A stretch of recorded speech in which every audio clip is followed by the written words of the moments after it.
아무도 없는 숲속에서는 8월 23일 금요일에 공개된 넷플릭스 오리지널 시리즈입니다. 8부작이고요. 한 회당 대략 50분에서 1시간 내외이기 때문에 전체 러닝타임은 8시간 정도 된다고 보시면 될 것 같습니다. 이 작품은 모한일 감독님이 연출하셨는데요. 모한일 감독의 대표작은 아마도 사바 죄아라는 명대사를 남긴 부부의 세계일 것 같습니다. 그래서 그런지 두 작품 사이에는 유사한 점이 보이기도 하더라고요. 특히 공간의 측면에서 그런데요. 두 드라마 모두 메인 도심과 유리된 어떤 커뮤니티에서 벌어지는 음침한 사건을 다루고 있죠. 그러니까 아무도 없는 숲속에서는 제목에서 알 수 있듯 숲속에서 벌어지는 어두운 범죄 스릴러인 것입니다. 그런 관점에서 조금 맞지 않는 표현일지도 모르겠는데요. 저에게 이 작품은 누아르적인 느낌을 주기도 하더라고요. 변두리 누아르, 숲속 누아르라고 칭할 만한 오승국 감독의 근작 리볼버와도 유사한 결을 보인다고 해야 될까요? 아무튼 저는 이 작품 기대했습니다. 그런데 막상 정주행을 하고 나니 제 기대에 미치지는 못한다는 생각이 들기도 했지만 꽤 흥미로운 요소들이 포착되기도 했는데요. 그럼에도 불구하고 갸우뚱하게 만드는 부분들이 이물감을 주기는 하더라고요. 물론 모두 지엽적인 부분들일 텐데요. 예를 들면 김선태 형사는 노트북과 녹음기를 발견해 모든 진실을 알게 됩니다. 그는 경찰서로 향하던 중 유성아가 탄 차량과 마주하게 되죠. 그런데 김 형사는 달아날 때 차가 달려오는 방향 그대로 도망칩니다. 좌측이나 우측으로 꺾어서 숲으로 들어갔다면 차량과의 충돌은 피할 수 있을 텐데 말이죠. 또한 유성아는 자신의 이름이 걸린 전시회장에 트럭으로 난입하는데요. 굉장히 큰 사건일 텐데 조용히 덮입니다. 물론 성화의 부친인 유원장이 어마어마한 큰손이기에 성화가 일으키는 많은 문제들이 어둠의 경로로 해결되는 것 같긴 합니다. 그럼에도 불구하고 크고 작은 모든 말썽이 아버지라는 거대 세력에 의해 소거된다라는 설정으로 퉁쳐버리는 게 다소 납득이 되지 않더라고요. 이뿐만 아니라 성화와 영화의 서사는 분명히 지금 이 시점이 배경인데요. 그럼에도 불구하고 CCTV가 선택적으로 활용된다는 지점도 다소 개연성이 빈약하다는 느낌이 들기도 했습니다. 그렇지만 이런 지엽적인 부분들을 배제하고 보면요. 앞서 말씀드린 것처럼 인상 깊은 거리들도 분명히 있는 작품이란 생각이 드는데요. 그에 대한 이야기를 드리도록 하겠습니다. 아무도 없는 숲속에서 끝장 리뷰 지금 시작합니다.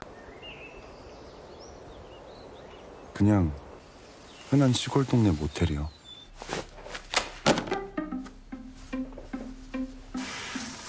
아무도 없는 숲속에서가 다루는 표층의 이야기는 거대한 참극의 피해자들에 대한 서사일 것입니다. 조금 더 구체적으로 말씀드리면요. 이 작품은 직접적인 희생자보다는 간접 피해자들을 조명하고 있는데요. 특히 그것을 과거와 현재를 교차하는 방식으로 직조하고 있습니다. 저는 이것이 이 시리즈의 아주 중요한 형식이라고 여깁니다. 이렇게 말할 수 있을 것 같습니다. 아무도 없는 숲속에서는 과거의 개구리가 현재의 개구리를 조력하는 이야기다라고 말이죠. 물론 두 개구리는 구상준과 전영하겠죠. 그런 이유로 이 작품은 두 인물을 여러 부분에서 일치시키고 있는 데요. 우선 둘 모두 숙박업소를 운영하고 있고요. 처자식이 있는데 처는 사망하고 자식은 사건의 어떤 방식으로든 피해를 입게 됩니다. 또한 기호와 의선 모두 가해자 측에 린치를 가하기도 하죠. 이뿐만 아니라 두 인물 모두 윤보미와 연이 닿게 되고요. 둘 모두 영혼의 조력자가 있습니다. 상준에게는 종두가, 영화에게는 용채가 있죠. 무엇보다 그들의 가장 큰 공통점은 살인마와 엮이게 되는 방식인데요. 상준, 영화 모두 상대에게 친절을 베풀었기 때문에 파국으로 치닫게 됩니다. 구상준은 폭우 속에 차가 퍼진 지향철에게 다가가 자신의 모텔에서 묵는 게 어떠냐는 제안을 하죠. 심지어 작은 방의 가격으로 좋은 방을 주기도 합니다. 이에 대해 지향철은 참 친절하시다는 반응을 합니다. 전영화도 유사한데요. 길을 잘못 들어 바퀴가 헛돌고 있는 유성아의 차를 빼주며 여기는 길이 없으니 저쪽으로 가라고 차를 돌려줍니다. 그 길을 따라가서 결국 전영화의 펜션에 도착하게 되는 것이죠. 그러니까 둘 모두 선한 보통 사람이었기 때문에 불운이 삶 속으로 찾아 들어오게 된 것입니다. 착하게 살면 복이 온다는 세상의 논리를 배반하는 상황인 것이죠. 상준의 워딩에 의거한다면 무심코 던진 돌에 맞은 개구리들이라고 할 수도 있을 것 같고요. 아무튼 그들은 누구에게 하소연을 할 수도 없고 보상을 받을 수도 없습니다. 오히려 매년 언론에 소환되어 영원한 비극의 굴레 속에 속박되어 버릴 뿐이죠. 그런 관점에서 이 드라마는 실제 우리가 사는 세상 속에 놓인 2차 가해 혹은 넓은 범위의 피해자들에 대한 코멘트를 하는 작품처럼 느껴지기도 하더라고요. 그것은 염동창 기자의 대사를 통해서 드러나기도 하고요. 시리즈의 끝자락 전영화가 하재식에게 아들의 사망을 모른 척해서 미안하다는 노골적인 발언을 경유해 나타나기도 합니다. 흥미로운 점은 이것이 해결되는 방식인데요. 비유적으로 말해 개구리가 개구리를 돕는 방식으로 구원이 이루어지고 있습니다.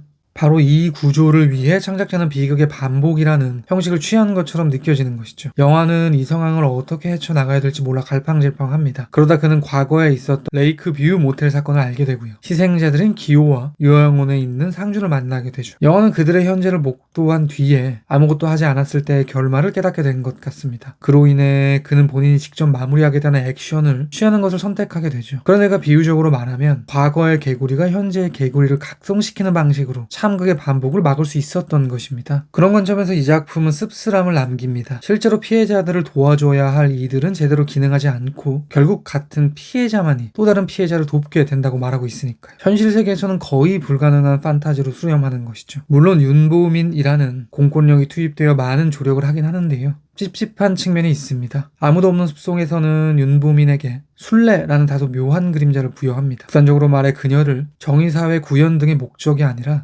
강력사건 등의 마음이 동해 그것을 쫓는 경찰인 것처럼 표현하고 있죠. 이것은 어떻게 보면 살인을 예술로 승화하는 유성화와 포개진다고 볼 수도 있을 것입니다. 그러니까 저는 이 작품이 경찰에 대해서도 딱히 큰 신뢰를 하고 있지는 않다는 인상을 지우기가 힘들더라고요. 사실 김선태 형사도 처음 윤보민을 민원인 정도로 생각해 불량한 행동을 하는 등 부정적으로 묘사되기도 하죠. 작품 속에서 사망이라는 처단을 받기도 하고요.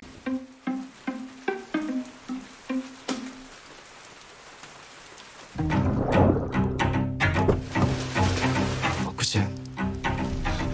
챕터 2에서는 조금 다른 이야기를 드려볼까 합니다. 저에게 이 작품은 신화적으로 보이는 측면도 있는데요. 그런 관점에서 이렇게 말할 수 있을 것 같습니다. 아무도 없는 숲속에서는 아버지들이 자신의 세계로 난입하는 어머니를 막아내는 이야기다라고 말이죠. 처음 유성아가 펜션에 왔을 때 용채는 영화에게 묘한 이야기를 합니다. 내 처와 분위기가 비슷하다고 말이죠. 또한 성아는 LP 턴테이블을 들을 수 있느냐고 묻는데요. 그로 인해 영화 안에 채취가 남아있는 가장 사적인 공간에 입성하게 됩니다. 그러니까 저에게는 성아가 사별한 영화의 부인 성란의 자리를 채우는 것처럼 느껴지더라고요. 실제로 두 여성 모두 음악, 미술이라는 예술 쪽에 조예가 있고요. 무엇보다 성란이 텃밭을 가꿨던 것처럼 성아는 식물로 펜션을 덮어버립니다. 조금 더 파보면요. 저에게 숲속은 결국 모계의 세계에 대한 은유인 것 같습니다. 그것은 드라마 속 여러 인물들을 통해 살펴볼 수 있는데요. 먼저 구상준. 상준은 아내와 아들을 데리고 경매로 나온 레이크뷰 모텔을 보여줍니다. 이 모텔을 사서 숙박업을 하자며 청사진을 그리죠. 여기까지만 보면 상준이 호수마을로 아내를 끌고 내려온 것처럼 느껴지기도 하는데요. 그들이 하는 대화를 조금 더 살펴보면 조금 달리 보이기도 합니다. 상준의 처 은경은 이미 이곳에 대해 알아봤죠. 은경의 여동생이 이 지역에 발령을 받아 거주하고 있기 때문에 상준보다 더 빠르게 정보를 선점할 수 있었던 것입니다. 그러니까 이 장소는 사실상 자매의 그림자가 어려있는 곳인 것입니다. 다음은 상준의 소울메이트 종두. 종두는 조직폭력배였던 자신의 과거에 대한 이야기를 하며 지금은 이곳으로 와 노모에 등쳐먹고 살고 있다는 이야기를 하죠. 그러니까 종두에게 역시 이 공간은 어머니의 세계인 것입니다. 마지막으로 영하. 서울에서 기업의 임원이었던 영하가 숲속으로 들어와 펜션을 하게 된 이유는 아내 때문입니다. 시한부를 살고 있는 아내의 마지막 소원이 이곳에서 펜션을 하는 것이라고 추정되는데요. 아무튼 역시 아내에 의해 축조된 이 공간은 여성의 세계인 것이죠. 사실 앞서 인용했듯 성화의 위세가 강대해질수록 그녀는 펜션을 식물로 도배한다는 설정이 이미 숲과 여성 사이의 등호를 형성시킨다고 볼 수 있겠죠. 그러니까 이것을 신화적으로 표현해 본다면 영화의 펜션은 모계의 왕국이었지만 왕인 아내가 사망해 영하가 왕자에 위치한 세계라고 말할 수 있는 것인데요. 이곳에 유성아라는 새로운 여성이 난입해 여왕의 자리를 차지하려고 하는 형국인 것입니다. 그녀는 이렇게 말합니다. 이 펜션을 아저씨가 소유해야 할 이유가 납득되지 않는다고 말이죠. 또한 용채가 성아에게 교육을 어떻게 받았길래 딸년이 이렇게 컸냐는 발언을 하자 그녀는 폭주하죠. 저에게는 누군가의 딸이 아닌 아저씨와 동급인 어른 여성이 되고 싶어 하는 성아의 내면의 발현처럼 보이기도 하더라고요.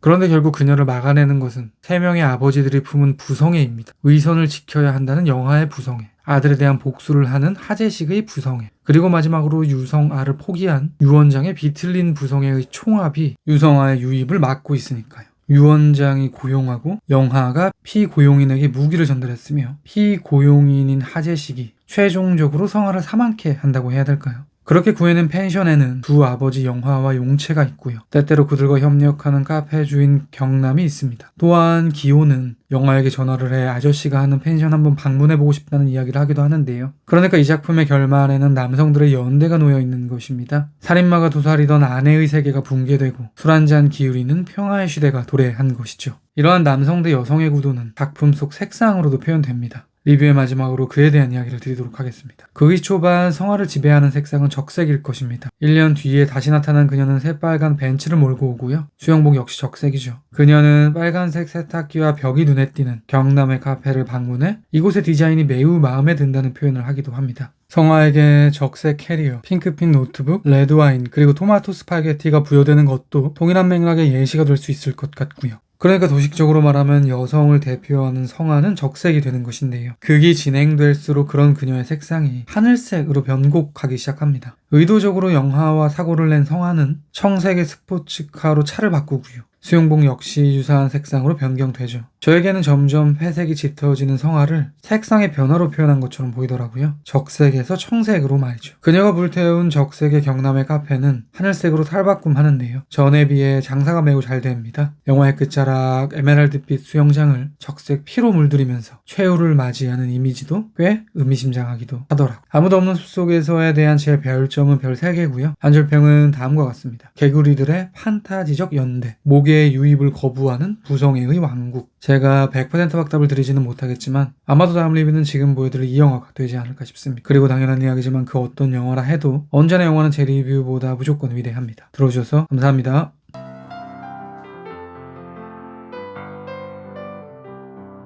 这么久的朋友，我不懂为什么你不能把心里话都讲出来。